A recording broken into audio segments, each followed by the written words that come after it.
Welcome to this learning video. Today, I share something powerful. This method will help you. It is called shadowing technique. What exactly is this method? You listen, then repeat words. Copy the speaker's voice closely. Match their speed and feeling you become like their shadow. That is why it's shadowing. This helps your speaking improve. You feel more confident speaking. Now I will share a story. A young girl tells it herself.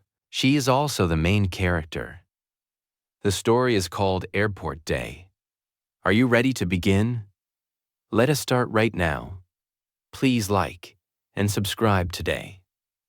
More practice stories are coming. My name is Anna. Hello. I am 22 years old. I live in a small town. My mom and brother live here. I work inside a bookstore. I love books very much, but one day things changed. Something very different happened suddenly. It was a rainy morning. I woke up quite early. I checked my phone quickly. There was a message waiting. It was from my friend Maya. She said, "Anna, please come now. Come to the airport today. I need you. Terminal 3. I did not understand why. She gave no more details. I tried calling her phone, but her phone was off. I checked the clock quickly. It was already 10 a.m. I had just 2 hours. I had to move fast. I put on my jeans. I wore my pink jacket. I grabbed my umbrella too. Then I told my mom, "Mom, Ma needs my help. I must go to airport." My mom looked quite worried. She said, "Be careful, Anna." I then boarded the bus. It was cold and wet. The bus was very full. I stood the entire ride. I kept watching out the window. The sky outside was gray. I spotted planes in the distance. Finally, I reached the airport. It was big and noisy. People ran and carried bags. I searched for Terminal 3. It took me 10 minutes. But when I finally arrived, Maya was simply not there. I waited 10 full minutes, then 15, then 20 minutes. Still no Maya anywhere. I began feeling very nervous. I looked around me carefully. A girl sat near the window. She had a suitcase beside her. She was quietly crying alone. I walked over to her slowly. I asked, "Are you okay?" She looked up at me. Her eyes were quite red. She said, "I missed my flight." I do not know what to do. I sat down beside her. I said, "My name is Anna. Can I help you somehow?" She told me her name. Her name was Sarah. She came from another city. She came to see her father, but she arrived too late. The plane had already left. I gave her my water. We sat and talked together. She was a kind person. She said, "You're good." "Thank you so much, Anna." Suddenly my phone started ringing. It was Maya calling me. I answered the phone quickly. "Anna, where are you now?" "I am at Terminal 3. I have been waiting here." Maya said, "Oh no, sorry. I meant Terminal 2, not 3. I am here and scared. Please come to me fast." I said goodbye to Sarah. Then I ran to Terminal 2. My heart was beating fast. When I arrived, I saw Maya. She was sitting on the floor. She was also crying hard. "Maya." I shouted her name. She looked up and ran. She ran and hugged me tightly. "Anna, I was so scared. I did not know who to call." I asked her what happened. She then told me something shocking. "I think someone is following me." I was truly very surprised. I asked, "Who and why?" "I honestly do not know. she said. On the bus here today, a man kept watching me. When I got off, he did too. I ran inside to hide. I tried to calm her down. Maybe it is nothing, Maya. Maybe you are just scared. No, she said firmly. I saw him again later. He was at the coffee shop. Just then Maya pointed somewhere.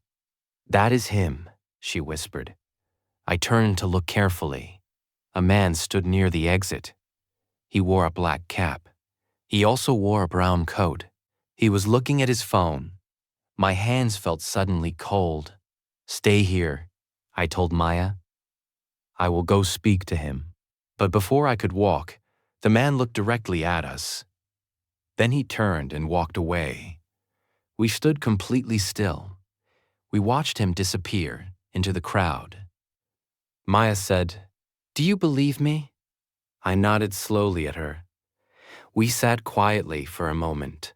Then I said, "Let us tell police."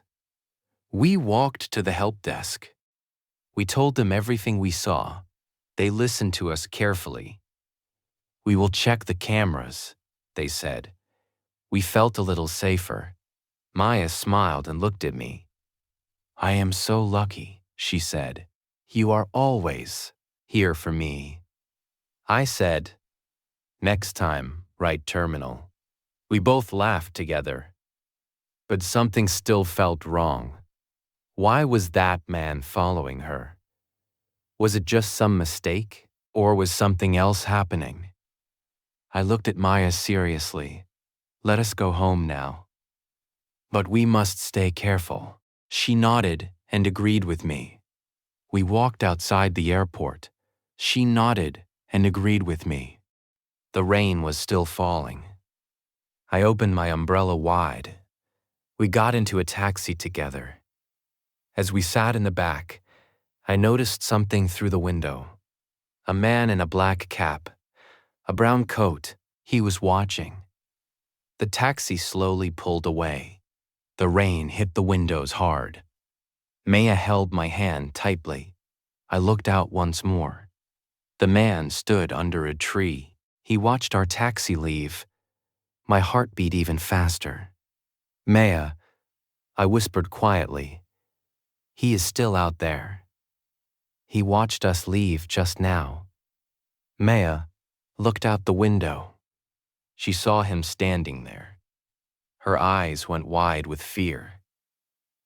Will he follow us now? I do not know, I answered, but we cannot go home. We need to be very smart. I spoke to the taxi driver. Sir, please take us somewhere else. Take us to the city mall. The driver said, okay, sure. He changed direction right away. I looked behind our taxi. A black car turned after us. I felt a cold chill. Maya, that car is following us. She looked back and saw it. The same man was driving. Why is he doing this? She asked with a frightened voice. I do not even know him. I had no answers for her. We finally reached the mall. It was big and very busy. We quickly got out fast. We hurried inside right away. But the man did not stop. He parked and followed us inside. We walked faster and faster. We entered a shoe store first. Then we went into a clothing store. He is still coming, Maya said.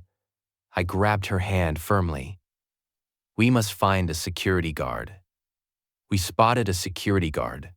We spotted a security officer nearby. Sir, a man is following us.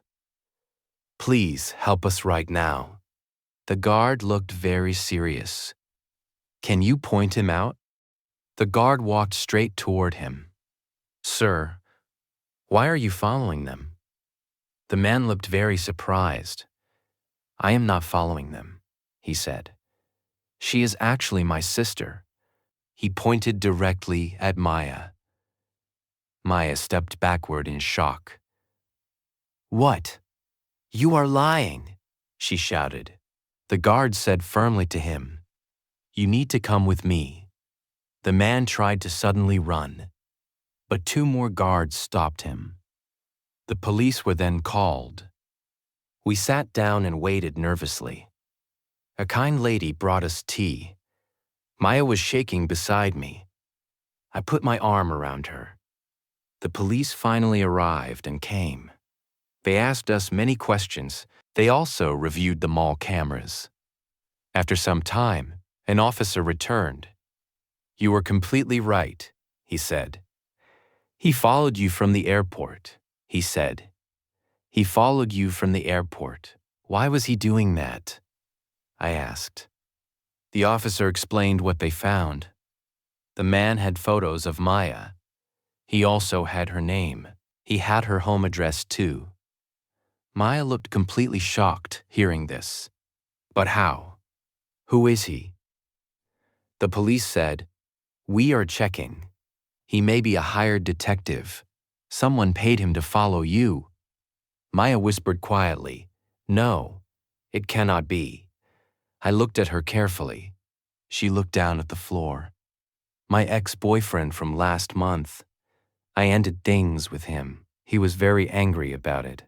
The officer said, "That might explain it. We will continue the investigation now."